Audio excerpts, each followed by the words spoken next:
If you're anything like me, then Western big game hunts are the ultimate. For whatever the species, you get immersed in the kind of country and experience that's just second to none. And though do-it-yourself Western hunts are possible to put together, to me, working with professionals for all they do is a much better bet. And that means choosing the right hunting outfitter is one of the most important decisions you'll make. Last year, I selected R&K Hunting Companies for a Utah Shiras moose hunt. Shiras are the smallest of the North American species of moose. Getting a tag is extremely difficult, and R&K helped me cross that adventure off my bucket list. Additionally, R&K offers some of the best hunting for mule deer, elk, antelope, and other game as well. In Utah, Wyoming, and Montana, they lease and manage over 1 million acres of prime hunting land.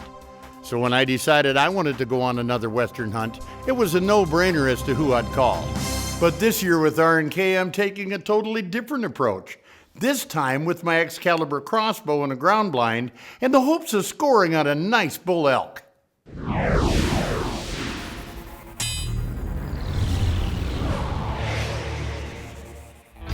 Last year I got started in crossbow hunting, and with the ever-expanding list of states allowing it within the archery season, it's something I've wanted to get into.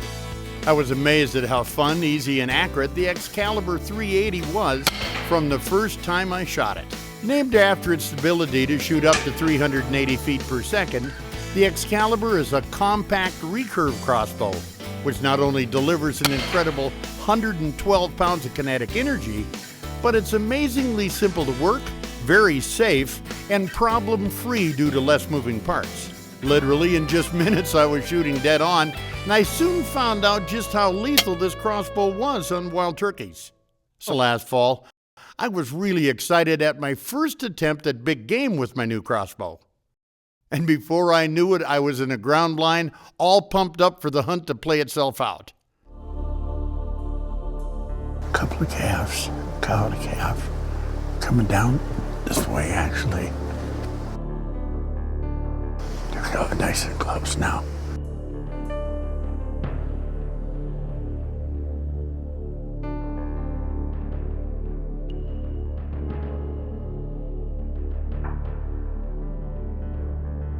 There's another bull, but he's not a big one either.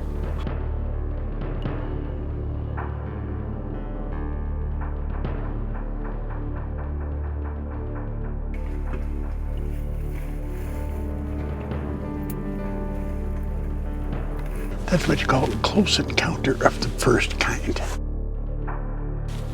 That's in your face.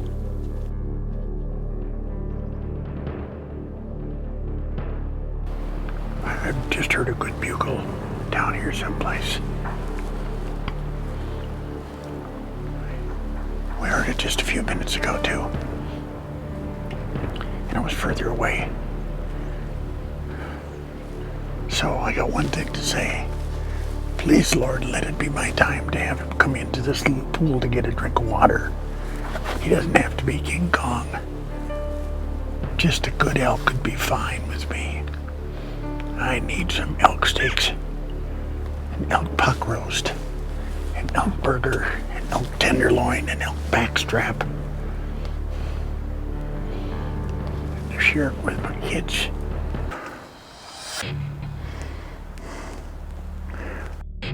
Oh, I see him. And he's just fine. All he's got to do is try and come within range.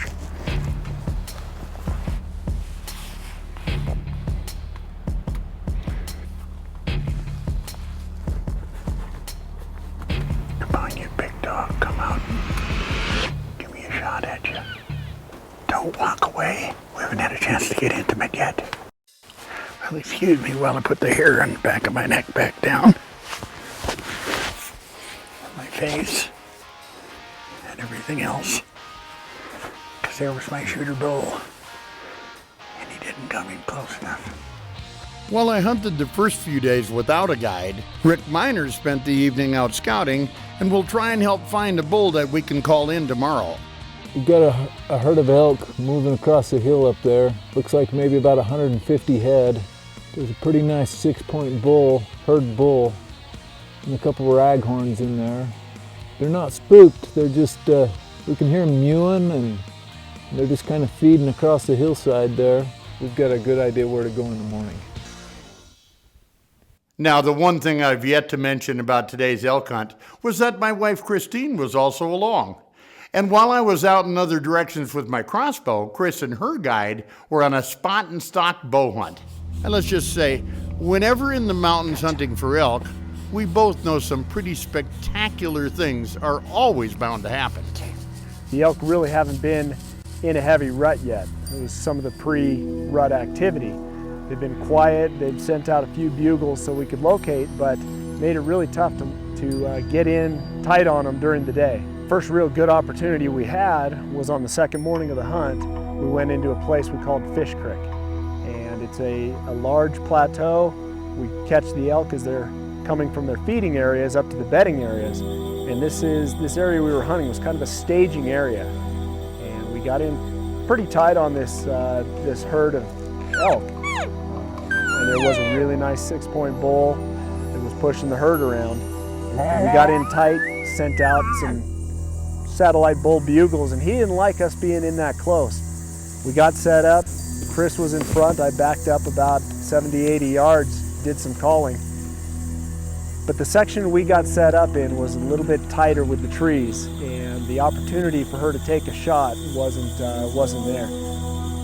He turned his head and started walking away. It was just like, oh, all that hard work of getting into him and him coming towards us, and just, it was like a blink of an eye, and he was just poof, he was gone.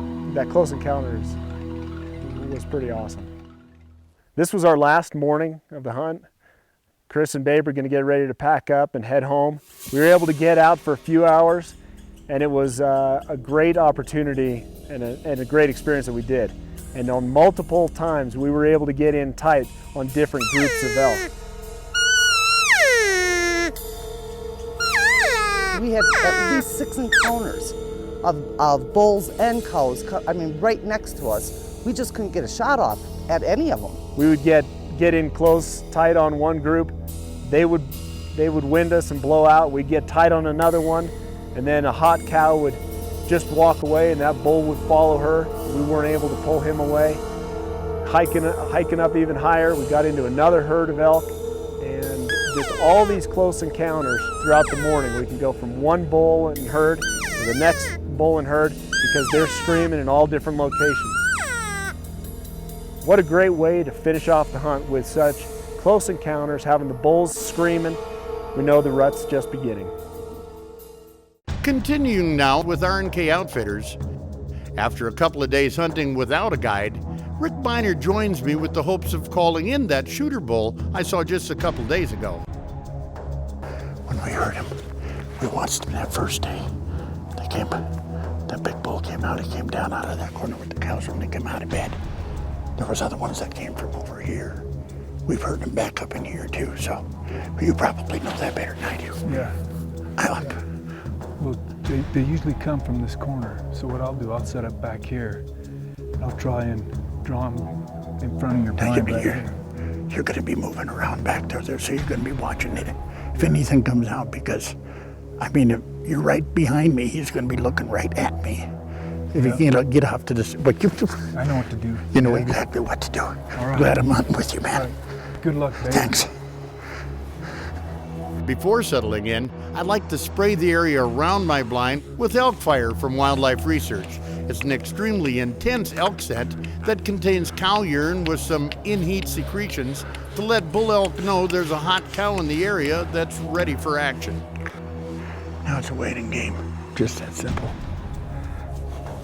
And to completely solve the subject of scent elimination, I also religiously spray down the inside of my blind with Scent Killer Gold. It's a specialized blend of advanced odor-fighting ingredients that attacks a wide range of odors and at the same time helps prevent new odors from forming. I treat my clothes with it in advance to every hunt and supplement the use of it in the field as I go. It just makes a difference. I like to move back away from the hunter, get 150 to 100 yards behind him, That way the elk are coming in and they're looking for me 100 yards away, and they're not paying attention to the hunter as much. When I set up to call, first thing I usually do is let out a good bugle, a good loud bugle, a locator, see if there's anything in the area that wants to challenge me or just let me know that they're there.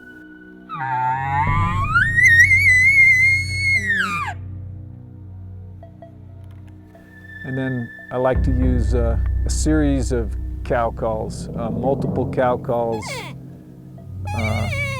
a reed, squeeze calls, hand calls, different mouth calls. The more the better. If you can sound like you're a pretty good sized herd, the more likely you are to draw bulls in from around the area. This is day 5. We've seen some incredible things. We've had a couple of days where we haven't seen or heard an elk. They are not in the rut yet. They're tougher than can be. This stuff is so thick. You gotta get them to come out. And that's why we set up a blind. We got water holes here. We got a wallow here.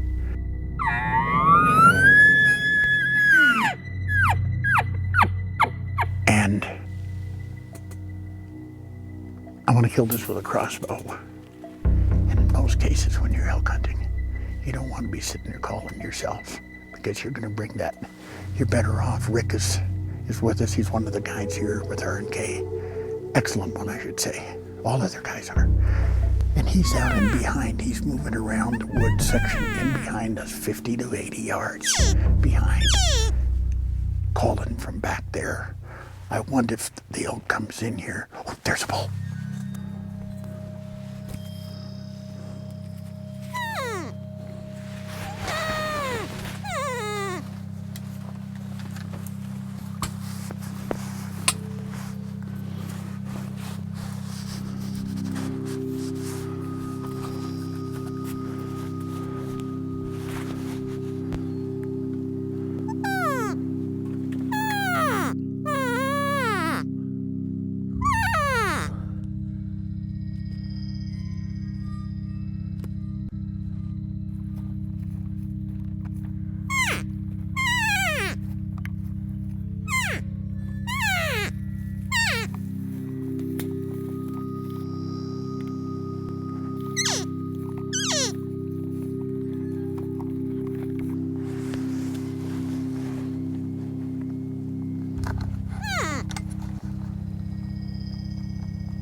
Should have went right through the lungs. I seen it where it hit.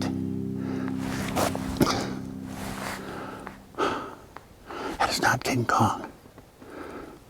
But the elk are not in rut. They are tougher than can be. But he should be dead. He should be dead. Rick, I got a dead elk here. All right. I knew he didn't go far. I know he's a satellite bull. I knew that at the time. That's fine. Yeah. He came in beautifully. He's gonna eat wonderfully. I don't score him anyway. Those big bulls are not cooperating for crap. Hey, good eating. Oh, perfect. My first crossbow kill, perfect. See, he's trying to be a 6 back here and on that side. Yep. One more year. Yeah, he's like 5.5, huh? Mm-hmm. Well, this is my second hunt with R&K, and I promise you it's not going to be my last. It's because of you. I think I enjoyed it as much as you did, and it's been a pleasure guiding you, babe. Oh, it's been a pleasure. My pleasure. In conclusion today, like she said, Chris never did score on an elk, but she sure didn't get cheated in the thrill department. Whenever big game hunting, you take what you can get, and coming away without a chance to get a shot didn't leave her completely empty-handed. The many close encounters she had with elk in their own backyard made this trip full of memories she'll carry on forever. As for the R&K Hunting Company, they run the finest, most professional operation I've ever found in about 50 years. Besides the amazing number of animals and unbelievably private hunting grounds they have, Their guides work extremely hard to make sure every hunter has the experience of a lifetime. What makes R&K different from every other hunting operation is the level of detail that we provide. Every hunter that comes through camp will, at the end of their hunt, will tell us, I cannot believe how you handled the food. I cannot believe how you handled the lodging. I cannot believe how you handled hunting. I cannot believe how you worked as a team.